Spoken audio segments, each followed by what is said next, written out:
We all mentor.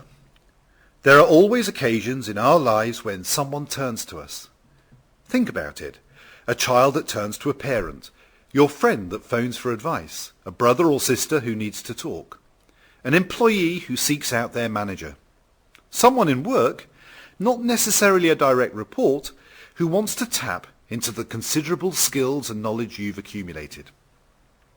Call it coach, advisor, counsel or mentor, it doesn't matter. They need to talk because they know you've done the journey. You've travelled that road. You know the wrong turnings, cul-de-sacs, crossroads and shortcuts. They know you've got the map. But people want different things. They don't always want someone to tell them what to do. Sometimes they need someone who'll just listen, and some people can be good at one but not the other. A good mentor, a fit mentor, has the measure of the person who has turned to them and knows how to respond. They can choose the correct mentoring role that will help the person most. My name is Michael Heath, and in this short presentation I want to talk about what it is a good mentor does and how they go about it. But first, let me tell you a little about myself. I've been in the business of training and mentoring organisations for over 20 years. I set up my own consultancy in 1998 and have worked around the world with some great organisations, large and small. As well as writing on management and leadership, I've also co-authored a book for the UK TV series Dragon's Den. This year I published my new book, The Fit Mentor. In these pages, I share a practical insight into the art of mentoring, gleaned both from my own mentoring experience and observations from countless international consultancy assignments. In this presentation, I want to briefly share some key thoughts and concepts about mentoring. Starting with what a mentor is, the relationships that are involved in a mentoring network, the cycle participants should go through, the 4 different types of mentor that exist, the different needs within the relationship, and, finally, how to get in contact with me for more information. So what exactly is a mentor? Interestingly, we take the word from the Greek character mentor, to whom Odysseus entrusted the care and education of his son. But these days we tend to use the word to indicate a wise and trusted counsellor. So what does a mentor do? During my research, opinions differed widely. Some people talked of mentoring as being the process where you help somebody new settle into an organisation. To others, it was specific expert advice given to an individual related to their day-to-day responsibilities. Again, there were many who felt it was someone who acted as a confidant to an individual, using coaching techniques to help the mentee think for themselves or consider issues on a wider scale. And yet there was one thread that would be true of all mentors, whatever type or background she or he might hail from. They play an important part in the mentee's progress and or development. That's why I favoured the description of mentoring as whatever the mentee perceives as personally and professionally desirable and beneficial for them at that stage in their development.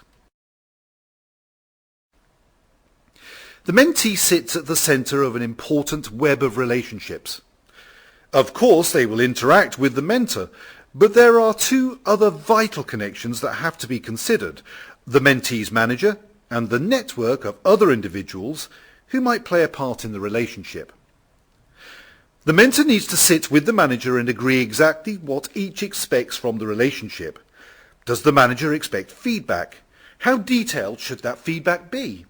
This and a host of other questions will need to be agreed up front. And talking of agreements, there are 3 essential boundaries that the mentor must establish with the mentee.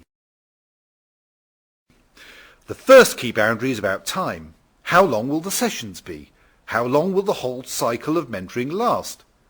And what about where and how will the mentoring take place? Are we talking an office, on the telephone, or through Skype, or just email? Last, you'll need to give serious attention to the level of confidentiality that you are willing to embrace. Are there certain areas that are electric fences? for either party.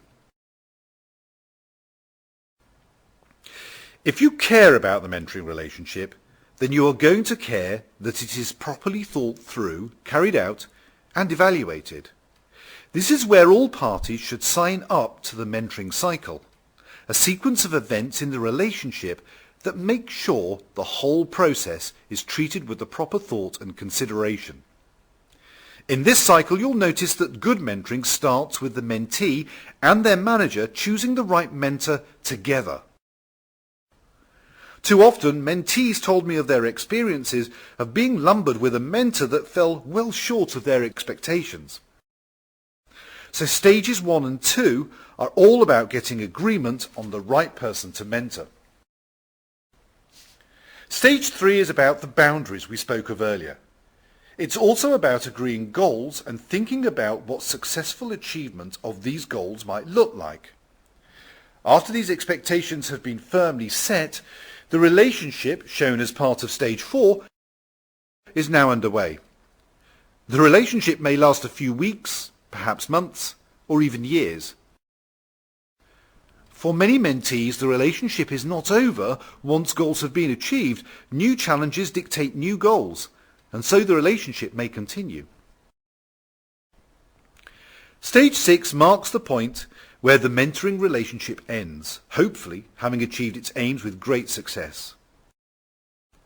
Stage 7 is often overlooked, but essential for all concerned. Evaluating the relationship and the various dimensions of the interactions is crucial, not only to the individuals involved, but also to the organisation which has facilitated that mentoring relationship. So we've looked at the important frameworks for mentoring, the network of relationships, the boundaries that need to be marked out, and the cycle that plots the important stations along the mentoring track. Let's now look at the different types of mentor. I said at the start that people, mentees, often want different things. We can't just impose what our idea of a mentor should be. If we are to achieve a successful mentoring relationship, it is essential that a mentor be assigned who matches the needs of the mentee at that stage in their development. My research found that when people described what they believed mentoring to be, the term came to represent very different things to different people. This gave rise to the concept of the fit mentor, one who is chosen because they fit the needs of the mentee so well. So, if I can adapt this well-known Chinese proverb, the wise organisation assigns its mentors to the right circumstances. At the end of my research, I developed this model. My model is based on the two possible needs of a mentee.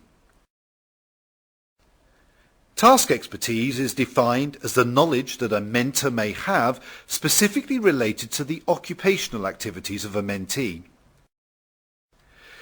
Facilitative expertise is the ability to engage with the mentee using a variety of interpersonal techniques that stimulate reflection and opportunities for growth. Using the combination of the task and facilitation axes, you can assign the right mentor to the right mentee. Let us quickly go through the four styles. Many people I spoke with saw mentoring primarily as a support and guidance for new members of staff, helping them settle in, become acquainted with their environment and the work processes that they will be using. I called this style the buddy inductor. Some might say that this isn't mentoring at all, but cast your mind back to Mentor and Odysseus' son and you'll see that there are a lot of parallels with this relationship.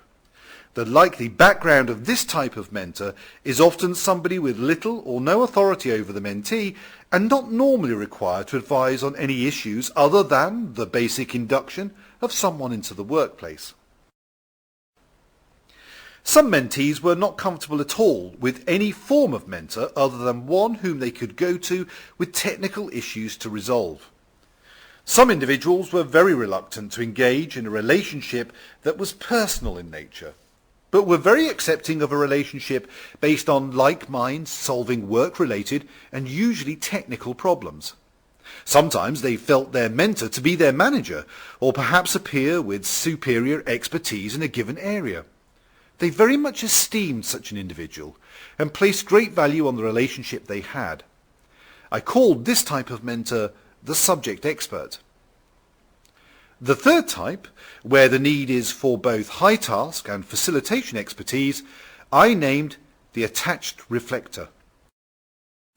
This is more consistent with how many managers view a mentor. Usually they are closely related in the hierarchy, perhaps their manager's manager or peer, for example, and possess a considerable degree of broad knowledge related to the mentee's working life. One mentee I interviewed called this type of mentor a knowledgeable friend. Their role is not to tell, but to ask the right questions and stimulate intellectual development on the part of the mentee. They will often be an authority on the mentee's area of expertise and usually valued as a sounding board for the mentee's ideas and aspirations about their work. The last mentoring style is one that I refer to as the detached reflector.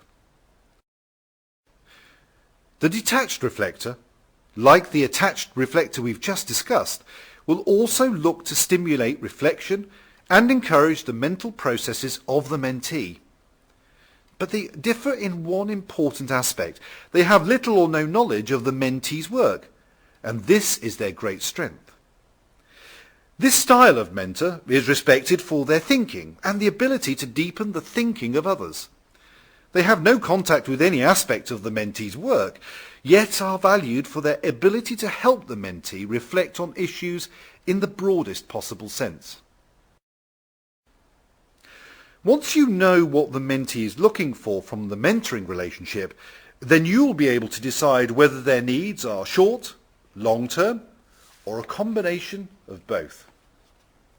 In this diagram, you will see that the mentoring relationship varies according to the needs of the mentee.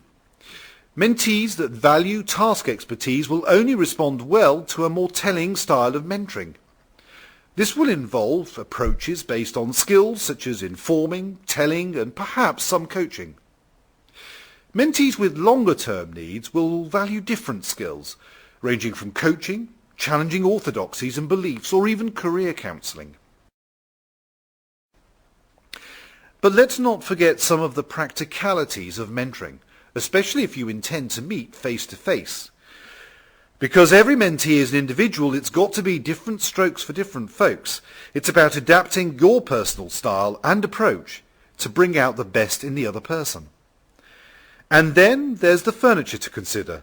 A friendly, relaxed atmosphere can be encouraged by the very way you arrange chairs around a table. And even heating, air conditioning, or ventilation can affect the quality of your meeting. Where you meet is very important. Meeting in public areas might be good for atmosphere, but bad for confidentiality. Do you take the mentoring meeting seriously? Being on time and not postponing those all-important mentoring meetings will convey a lot about your attitude to the process. Even refreshments need to be considered. It might only be a glass of water, but it shows consideration for the mentee and their comfort.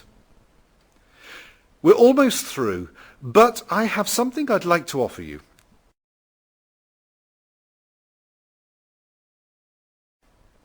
If you would like to find out what type of mentor you're prepared to be, then I am happy to email you a self-assessment form that will show your preferred mentoring style based on the diagram I talked you through earlier. Likewise, I have also prepared a form for the mentee which allows them to establish just what type of mentor will suit them best.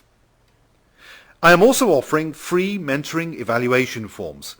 These forms provide both parties with the opportunities to reflect on the effectiveness and worth of the mentoring experience.